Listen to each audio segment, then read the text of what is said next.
Hello everyone, my name is Gaurav and welcome to 100GB, where I talk about a lot of cool stuff.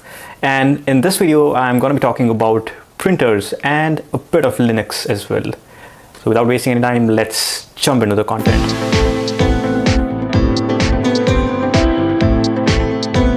So why this video?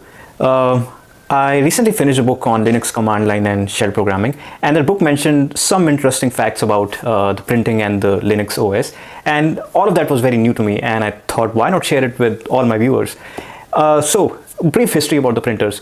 In 80s, printers were generally large, expensive, and centralized, in the sense that printers were actually connected to kind of like big computers, and a typical Linux user would operate on a terminal which is connected to that computer some distance away. Yeah, the printer was basically located close to that particular, the supercomputer. So most printers at that time were impact printers. Now, what are impact printers? As it's very clear from the name itself that there is some kind of impact involved. So impact printers basically had mechanical components where think of it like a stamp. In case of impact printers, there is a ribbon which is dipped in ink, and it strikes against the paper to basically like have the character printed on the paper. And that's how impact printers used to work. So the most famous impact printers, or the most famous types of impact printers that you might have heard of, are the daisy wheel printer and the dot matrix printer. So at that time, it was a common practice for many users to share the same piece of technology, which in this case was printers. And if you think about like multiple users using a printer which is located far away, it's quite a hassle to get all your printouts.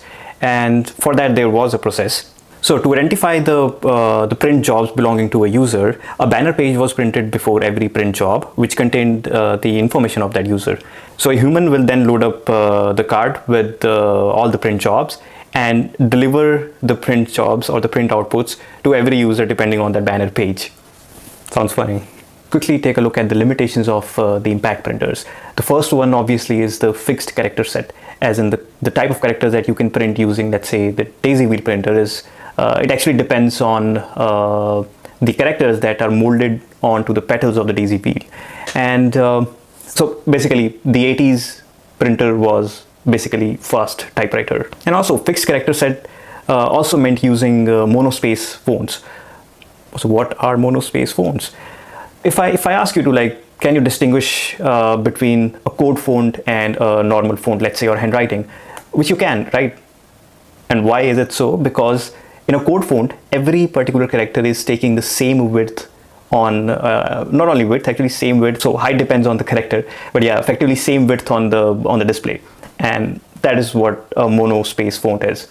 And actually most printers printed 10 characters per inch horizontally and 6 lines vertically. So all this meant that for a given page size, the number of characters that can be printed horizontally was the same. And for I guess for a given A4 paper, it was 80 characters or something, which in turn meant that if you're using an 80 character wide terminal window, you will basically get what you get printed view. Okay, so now let's talk about the printing process. Well, the printing process in itself is pretty simple. We have to send some bytes to the printer. By bytes, I mean ASCII characters. And actually in that time, some lowered number ASCII characters were reserved for handling special cases like carriage return and backspace, some like specific characters. You understood what I meant. And interestingly, using these special ASCII characters, we could actually come up with some special text effects. So want to bold some text? Pretty simple. Print the character, go back, print the character again, and go back, print the character again, and that particular character will eventually become bold. So want to underline a particular piece of text? Very simple. Go back and print underscore, and keep going on till you want the underline to continue. Pretty interesting. Okay, now let's come to the modern day printers, which are the laser printers. We also call them GUI printers, or GUI, basically graphical user interface printers. And why we call them so is because they can effectively print dots anywhere on the page, which means that we can do all sorts of crazy stuff. But now there is this data related problem.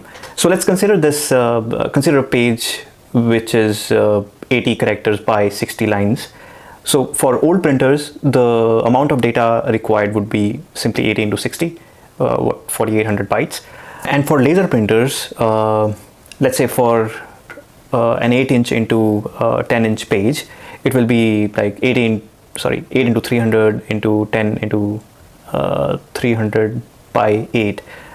So basically bits, and to convert into bytes, we divide it by 8, which comes out to be 900k bytes, which is a lot, which means that a new invention was required. So we have this new printer, but it doesn't support the kind of the network and the data bandwidth that the current system can support. And actually, most of the slow PC networks of that time couldn't really handle 1 MB of data, which meant a new invention was required, which brings us to PDL.